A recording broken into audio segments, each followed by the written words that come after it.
Bem-vindo a mais um Estrelando. Meu entrevistado de hoje é de Capricórnio, tem um ascendente em Peixes e a lua dele é Sagitário. É José Aparecido Celório.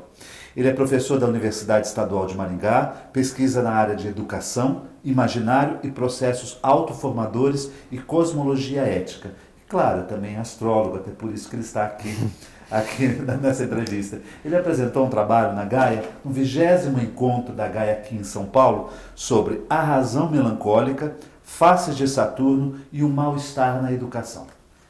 Muitíssimo obrigado por estar presente. Eu que agradeço, Jorge. Obrigado a você. E eu gostaria de saber sobre esse tema que você apresentou. O trabalho falar das faces de Saturno, a ideia da melancolia, vem me acompanhando um pouco antes do início do meu doutorado, que foi em 2012, porque eu tinha um envolvimento, né, maior com a área de saúde por conta do trabalho com florais de Bach, que eu desenvolvi por muito tempo, né, com formação de terapeutas e trabalho assistencial. Essa questão da saúde sempre foi algo forte, marcante. Forte, bastante, né?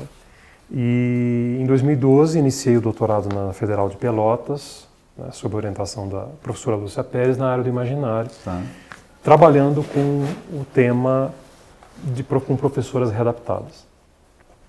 Professores ou professoras readaptadas. Esse é um outro tema que você vai falar bastante aqui.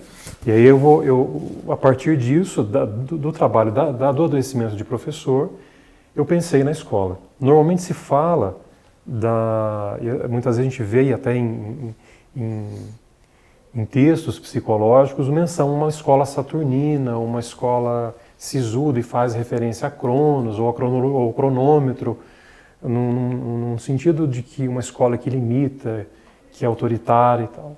E eu penso, mas será que é só essa visão? Será que Saturno só dá essa possibilidade de ter uma escola saturnina, autoritária, fria ou austera, distante? Não. Se a gente for buscar no próprio simbolismo do Saturno, a gente vê outras vias ali, inclusive como um antídoto para o século XXI, num período em que as pessoas estão cada vez mais apressadas, imediatistas, estão numa espécie é como se houvesse uma luta consigo mesmas, como se houvesse uma disputa consigo mesmas, que o Byung-Chul Han, um filósofo coreano radicado na Alemanha, e já está sendo conhecido no Brasil, algumas obras já estão sendo publicadas, diz que vivemos uma sociedade da positividade. É o excesso de positividade que leva ao esgotamento.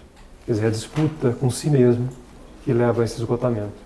Isso a gente pode ver em vários locais de trabalho.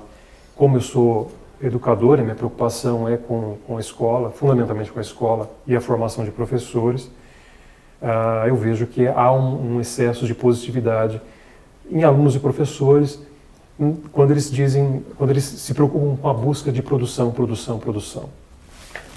Nesse excesso de positividade, nessa ansiedade, nesse imediatismo, nessa pressa, do outro lado, vamos dizer assim, uma melancolia que cresce.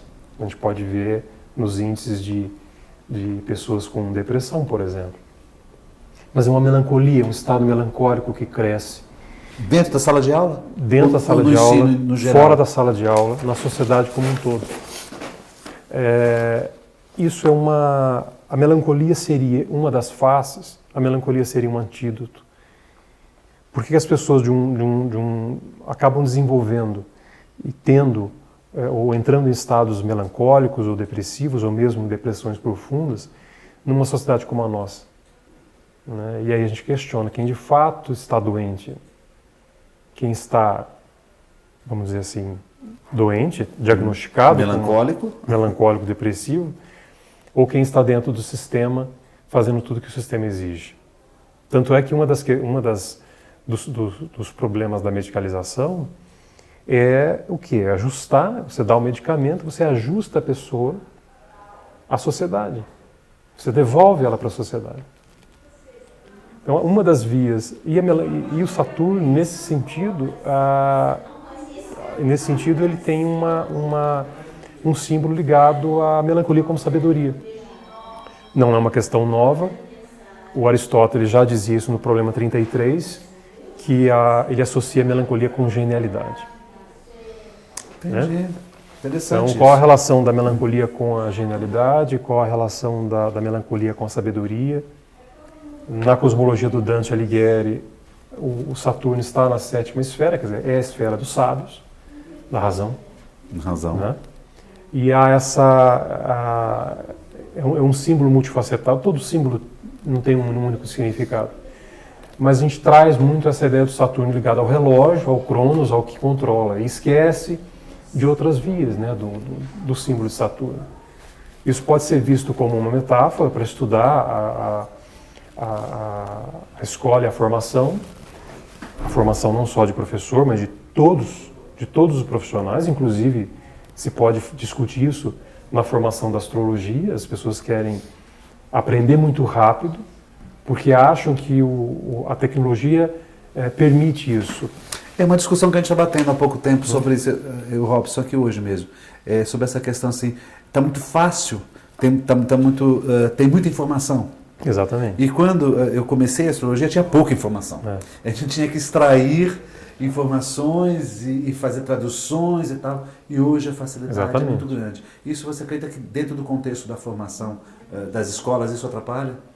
Sim, porque a gente pode não pensar pela falta ou pelo excesso. Né? O pensamento desaparece ou no excesso ou na falta.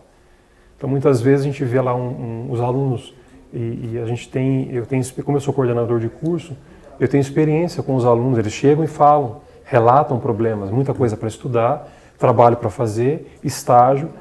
O ano retrasado fizeram uma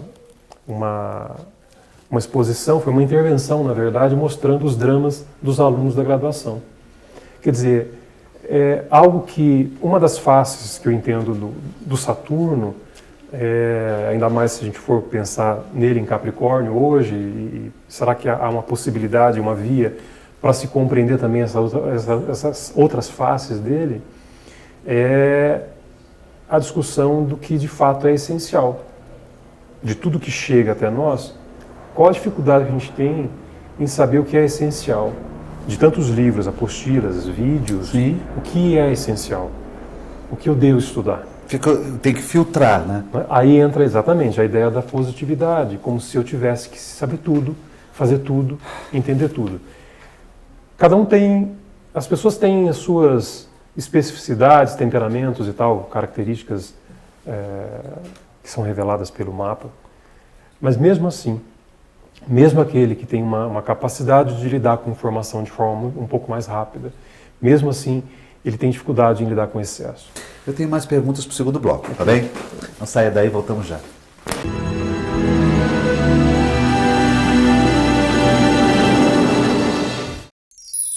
Comunicado. A Escola Santista de Astrologia está com inscrições abertas para os cursos regulares de formação em astrologia. Curso básico com turmas manhã, tarde e noite, interpretação de mapa astrológico, previsões e supervisão de mapas. A escola ainda oferece atendimento de mapas astrológicos e uma grande variedade de livros. Escola Santista de Astrologia, Rua Goitacazes, número 8. Telefone 3284-9714. Santos.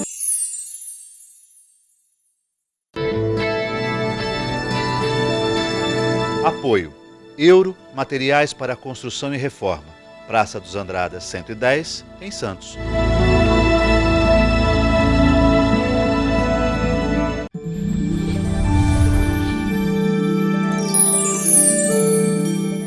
O SINAGE, Sindicato dos Astrólogos do Rio de Janeiro, promove o 21º Simpósio Nacional e 12º Internacional de Astrologia.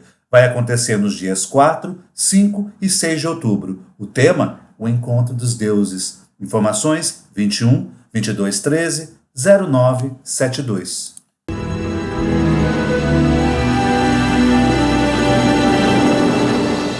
Voltamos ao segundo bloco, meu entrevistado José Aparecido Celório. Estamos falando sobre as faces de Saturno, praticamente, né?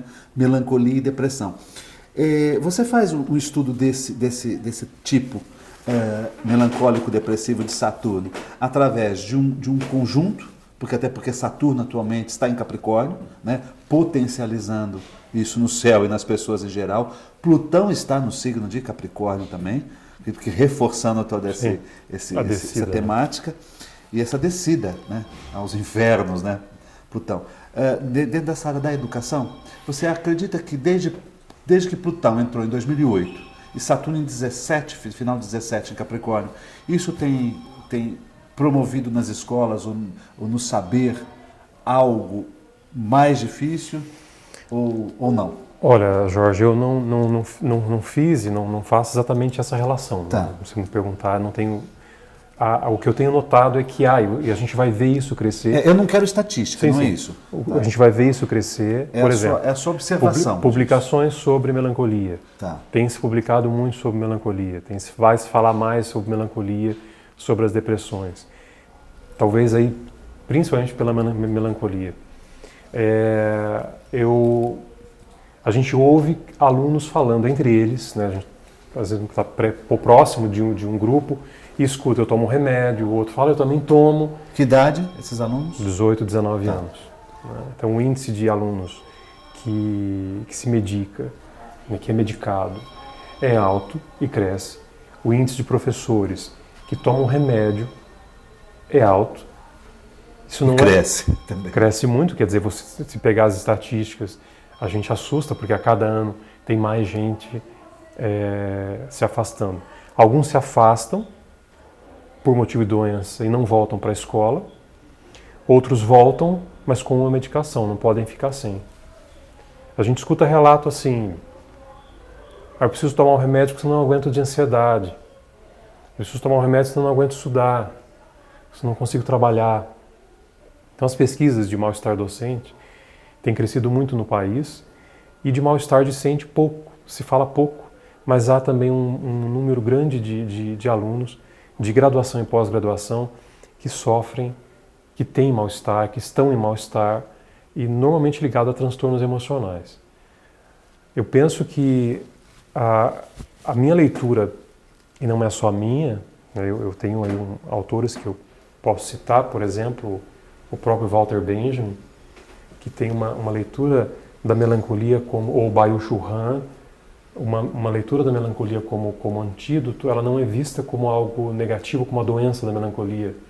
A gente pode trazer a melancolia como uma perspectiva de olhar. É um tipo de olhar. É um olhar melancólico. Como você falou no primeiro bloco. Exatamente. São aquelas pessoas que a medicação faz com que você fique inserido novamente, né, ao quadrado, vamos dizer assim, né? É a via contemplativa dos medievais, que entendiam que a melancolia possibilitava a contemplação de Deus. Esse tempo, essa morosidade, essa demora em observar as coisas. A escuta, ou a pedagogia da escuta, também está atrelada a essa ideia, a esse tempo melancólico. Acontece que as pessoas não têm... geralmente as pessoas têm pressa, elas querem aquilo para ontem. Sim. Se a gente pensar em astrologia, Sim. as pessoas vão pensar vão a um astrólogo, uma astróloga, consultam e, olha, você não pode fazer isso agora. Quer dizer, poder pode, não deveria. Não deveria, as pessoas podem fazer. O resultado vai ser insatisfatório. Por que você não espera? Porque a qualidade deste outro momento estará diferente. As pessoas hoje não querem saber. Então há sempre uma tentativa de buscar um remédio, uma cura rápida para você fazer aquilo. Você não deveria fazer, mas a gente pode dar um jeito, você tomar cuidado e tal. Quer dizer, que tempo que a gente vive? Se a gente pensar que a astrologia era talvez um dos primeiros modos, né, de controle do tempo, e a astrologia como um marcador do tempo, ou da qualidade do tempo, as pessoas esperavam. Eu vou esperar o momento. Sim. Eu vou esperar esta qualidade. Hoje não. As pessoas se consultam, querem saber do porvir. E eu entendo sempre que uma previsão astrológica é um momento são técnicas que ajudam a gente a entender em que momento da vida determinadas características pessoais vão estar mais exaltadas, e não exatamente como previsão do futuro, de acontecimentos e tal.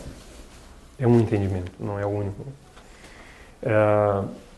Penso que deve-se pensar, né, a formação, o tempo de formação de qualquer profissional. Tudo é muito rápido, o ensino à distância, em alguns casos, agiliza mais. E aí, pergunto, Jorge, e para quem está assistindo, que momento? Quem tem aquela sensibilidade de dizer, não é o diploma que me forma, isso não é suficiente, eu preciso de mais? Quer dizer, que tempo é esse? Que te permite essa noção de que, olha, eu preciso de mais tempo. Eu tenho o canudo na mão, mas eu preciso de mais tempo. Eu pergunto para meus alunos, a formação em 4 anos de pedagogia garante que vocês serão pedagogos e pedagogas? Porque daí existe um tempo ligado à iniciação, né? O tempo iniciático. O que você pensa? Nossos tempos estão terminando, vou fazer uma outra entrevista contigo. O que você pensa das escolhas serem feitas por volta de 17, 18 anos de idade? De uma escolha que você vai fazer para trabalhar quase que a vida inteira, horas em cima daquela escolha que você fez ali. Exatamente. Isso entra na questão do tempo. Também, né? Porque é um tempo determinado pelo mercado, hoje pelo mercado, mas foi um tempo nascido na fábrica, os alunos entram na escola, é um tempo de fábrica ainda. Né? Os alunos entram na escola 7 horas da manhã, há pesquisas que mostram que os alunos não têm rendimento nesse horário, e mesmo a palavra rendimento é perigosa, porque dá a entender que a gente está diante de um produto, Sim. ou de algo que produz e precisa render. É verdade. Né? E se ouve falar muito de rendimento, o aluno não rende, não é por aí. Teria que entrar mais tarde, né? Quer dizer, é um tempo, aí entra o cronômetro, talvez aí entra uma face perigosa do Saturno, que é o controle do tempo. Eu tenho 17, eu tenho que me formar, tenho que escolher uma profissão, me formar com 21, 22, para encontrar trabalho, porque com 30 e poucos anos já sou considerado velho. E aí? E a gente tem casos, eu já vi casos, atendi pessoas assim. Isso não é produtivo. Que se formaram, sei lá, 4, 5 anos, em uma insatisfação, que a gente tem que esperar. Tem um tempo de espera. Terminou o ensino médio. Maturação, né? Espera uns 2, 3 anos. O excesso, essa positividade, dá a entender que a gente perde tempo. Verdade. E a todo instante a gente está perdendo tempo. A melancolia diz assim, o que importa o tempo? Ou esse tempo? Né? Quer dizer, nosso tempo é outro, que fique perdido. Celô, eu quero te agradecer demais. Vamos fazer mais um programa porque o tema é muito vasto e importante, tá bem? Eu agradeço. Obrigado. Semana que vem tem muito mais para vocês com José Aparecido Celório.